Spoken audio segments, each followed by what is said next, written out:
Hey viewers, my name's Cara. I'm your host for Tuesdays here on the Pagan Perspective.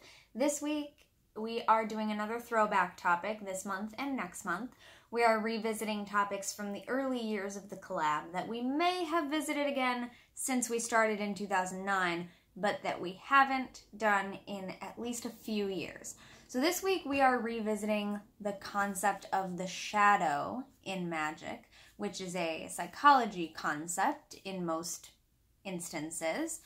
But the questions this week are basically, what do we think of when we hear someone talk about shadow work or working with shadow or the shadow? And do we personally incorporate shadow work into our personal path and practice? And who do we think can benefit from this type of work? This is my second time recording the video. I'm going to try to go a little bit faster because the earlier file would not upload for me directly, and I'm not sure if it's because of the length of the video. So hopefully, this being the second time, I will be able to communicate my thoughts a little bit better. The first one was kind of rambly anyway, so here we go. When I think of, great start. Let me start by saying yes, I incorporate shadow work into my path and practice. So there's that. What I think of when I think of shadow work, or when someone talks about the shadow, is I do think of the psychologist Carl Jung's idea and definition, his concept of the shadow as a psychological term. And I will put a link to the Wikipedia page about the shadow in psychology in the description of this video so you can read that. I reread it before doing this video earlier today to kind of remind myself of some things, and I'm glad I did because it brought up a couple of points that I either didn't know or forgot are part of the definitions and part of the original intent of his use of the term shadow. And so, when I think of the shadow, I think of Carl Jung, I think of psychology, I think of those aspects of our life, of our consciousness, that are either unconscious or subconscious. I'm always kind of interchanging those two terms, and I know they're not the same thing, and so that's why I'm never sure which one exactly to say in the moment. But so those things about our lives that we either do not know about right now, that have not been brought to the surface of our consciousness, or maybe that we have known about and have actively repressed, and so now they are not at the forefront, or things that in some way we have forgotten about, that we don't know about, that are not part of the upper levels of our consciousness, that are not part of our everyday existence. And those can be, and this is the other thing that I'm glad I reread the article, because it talked about this, these are things that can be negative or positive. People tend to think of the shadow as all the negative things that we don't like about ourselves, and so we push it into the background and we pretend that it doesn't exist. We pretend that they don't exist. But it can also be positive things about us. These are not just things that we don't like. It might be good things that we just don't believe about ourselves, that we don't think are true about ourselves, but that other people can see in us very clearly. And it goes both ways. With the negative things too, it might be things that we can see those negative things about other people really clearly, but we don't admit that it's part of our own experience and part of our own behavior and personality. Or it can be negative things that other people see about us very clearly, but that we don't. Similarly, positive things that people think about us that we don't necessarily think that we really embody. And so I think that's important to remember. The shadow is not just negative stuff. It tends to be thought of as negative stuff because we think of it as the stuff we don't want to think of.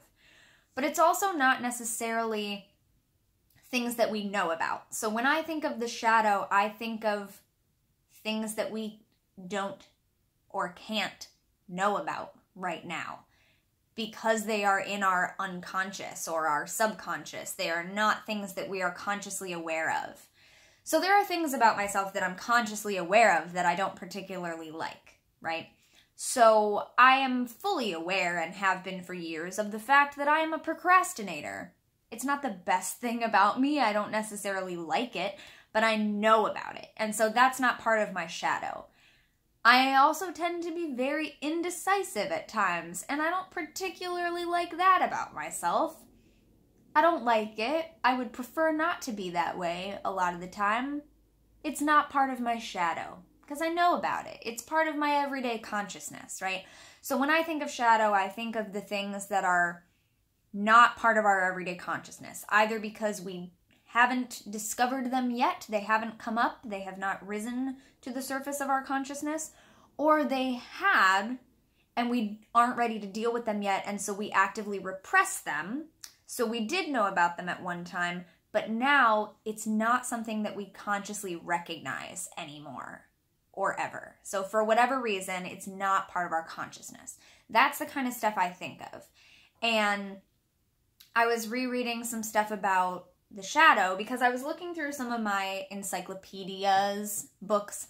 I have encyclopedias of witchcraft, encyclopedias of magic, stuff like that.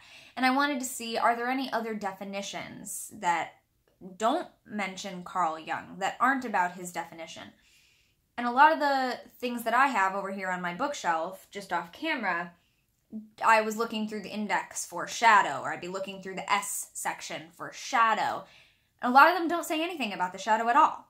One of them talks about shadow magic, meaning magic that relates to physical shadows, like what happens when an object blocks the light and we get a shadow. I'm trying to make one on my face. It's not working. There we go. A shadow. So there's a lot of superstition and folklore about shadows, like physical shadows.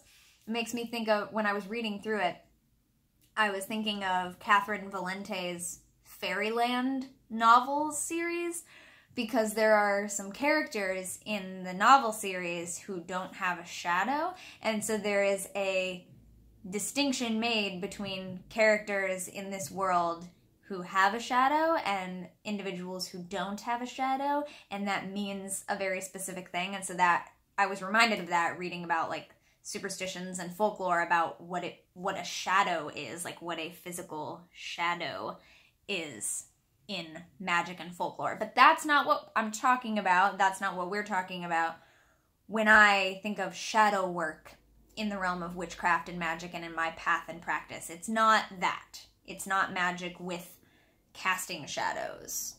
It is the psychological concept. And that comes from Carl Jung.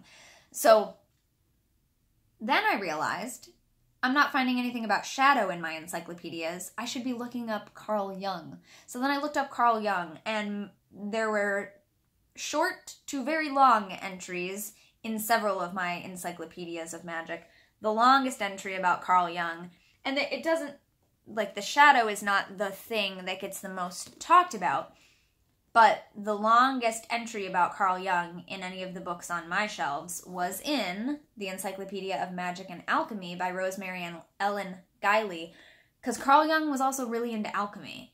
And so several of the sources online and in my books here that I read, including this one, talk about how he was really into alchemy, and some people consider him responsible for reviving the academic interest in alchemy, and that's the reason that a lot of resources and, people still dealt with alchemy when they did, because Carl Jung sort of revived the interest in it.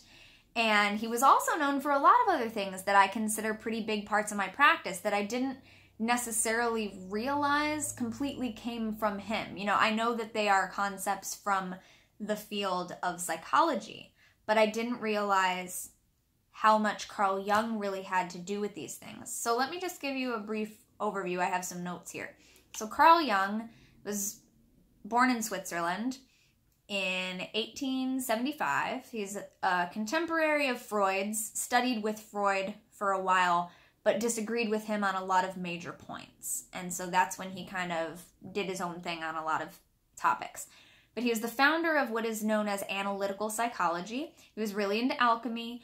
Also did a lot of work with astrology, combining the study of astrology with psychology. Did a lot of studying of mythology and world religions, and kind of combining that with psychology as well. He was really interested in symbolism, both with mythology, mythological symbols, and with alchemy, symbols within alchemy. Really into the paranormal, did a lot with dream work, and he is responsible for things such as the concept of the shadow, the collective unconscious, a lot of work with archetypes, the concept of the anima or the animus, the divine feminine or divine masculine principle, or the word divine isn't necessarily in there, but the intrinsic feminine and masculine, so that duality kind of concept, which I know now we're kind of moving beyond that within a lot of realms, but it's definitely something that still gets talked about. I've been reading a lot about the anima and the animus in tarot history stuff that I've been studying recently, things that I've been reading. Carl Jung also is responsible for the idea of synchronicity, which is a thing that I talk about all the time, and also what he called the process of individuation is what I consider integration. That's what I call it. It's the process of taking all those different aspects of ourselves, for example, our shadow aspects, and integrating them into ourselves, into our waking consciousness, and really becoming whole beings because of that. And so taking all these individual parts of us and integrating them together. So, and he's also responsible for the psychological types that influenced lots of different personality tests, including the Myers-Briggs types. So extrovert and introvert, that was him. And now there's a lot of different ways that people have taken his work and run with it. So now the modern ideas of what those terms mean is a little bit different than what they did originally, but that's where we got the terminology from. So there was a lot of things that I read today about Carl Jung that I was like, wow, I really have Carl Jung to thank for a lot of the streams of thought and streams of study that kind of came together into a lot of the things that I include within my path and practice. So shadow work is one of them, and I think as far as who could benefit from this type of work, I think everyone.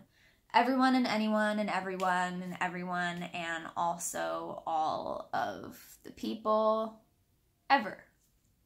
I think, if anything, I think there are some people who may not be ready for it, and that I know when I say that, it sounds like this is a very serious thing and you have to be of an advanced level. That's not what I mean, and that's not how I mean for it to sound, but I know that it sounds like that when I say it, which is why I need to make this disclaimer. Because what I mean is, you just kind of have to be ready and willing to do the work, or you have to be willing to not be ready to experience everything, you know? Like, you have to be ready for surprises. You have to be willing to deal with things that are really tough, because when stuff comes up, it can be really painful because you're dealing with either repressed things or things that you just never knew, and yet maybe they are things that you really don't like about yourself, or maybe, again, maybe they're really positive things, but it's just really uncomfortable for you to accept that. Some people have a hard time accepting compliments about themselves, and so that is very hard for them, in the same way that it might be very hard to face a fear or to face a really traumatic memory, you know? So depending on the person, what your shadow is made up of is different, depending on who you are.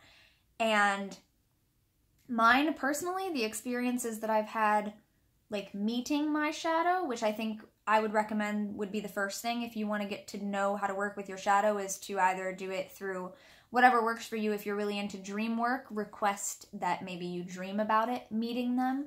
Maybe do a meditation in which your goal is to meet your shadow or an aspect of your shadow, because how it works with me is that my shadow comes to me in different aspects, which I think really fits my worldview, because I don't believe in like one anything, you know, that's just like all encompassing and means everything, except like the universe is the biggest thing, I guess.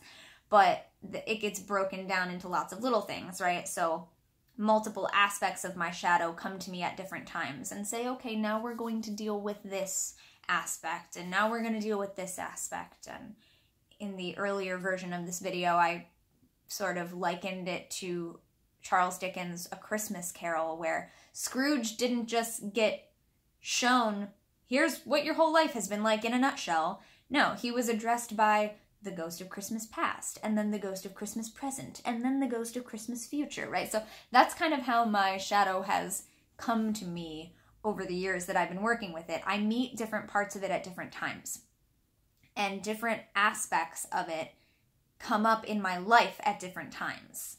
And each one is its own whole line of work, right? When I have an experience that brings up something that I would consider an aspect of shadow, it's like, oh, now I get to sit with this and meet this and find out what it's about and what it says about me and how I can integrate it into myself, or if I'm not ready, and I push it back into those shadows, and then it's just going to come back up later, but I know that, you know, and deciding when you can really deal with it and how, and integrate it into the whole of your being. And yeah, so it's different pieces at different times for me. That's how it works. I don't want to take too much longer talking about it because I don't want the video to not work again if it's too long. But yeah, so that's what I think of when I think of the concept of the shadow. For me, it is what came from Carl Jung. And, you know, we take teachings from other people and places that we've learned it, and we expand beyond it, and we read other things that, now people have come up with different concepts of how this concept from psychology really applies to us in magic and witchcraft and things like that. So you'll hear different people give different opinions, not only on this channel this week, but I'm sure if you find articles about it online and stuff like that, people take it in all different directions, right? But I just thought it was really cool to kind of learn a little bit more about someone whose life's work had such an influence on so much of the terminology that I use within my own path and practice. And so even though I never knew the person individually, and I might not agree with everything they ever did or said in their individual lifetime, it's recognizing that, like, hey, yeah, that work has influenced my work. And that's pretty cool. So that's my shorter version. Like, I feel like I talked for 2 seconds and my camera says it's been 17.5 minutes. It goes so fast. Thank you for being here through all of it. Let us know in the comments, do you incorporate shadow work into your practice? Is it the Carl Jung version, or do you know of different definitions and different ideas about it from different teachers? You can share that with us. And who do you think can benefit from this kind of work? I definitely think everyone can benefit from it. I just think, even for me, having been doing some of this work for a few years now, there are still individual days where it would not be good for me to engage with that work. It just has to be the right time, and if things come up and I'm like, whoop, not ready for it, I might be like, wait a few days when I have some time and then I'll sit down with you, okay? Like, make an appointment kind of thing. So it's not to say, like, you have to be a certain age or you have to have been practicing for a certain amount of time or whatever. It's just kind of a mental readiness and a mental willingness, a spiritual readiness and willingness, mostly willingness, I think, because we're never really ready to experience what we don't know. We don't know what's going to happen. That's why it's shadow, because we don't know it, right? At least that's the way I see it. So I look forward to watching everybody else's videos this week and finding out, and let us know in the comments. Thank you very much for watching. I will see you next time. And until then, don't forget to be awesome, blessed be, and goodbye.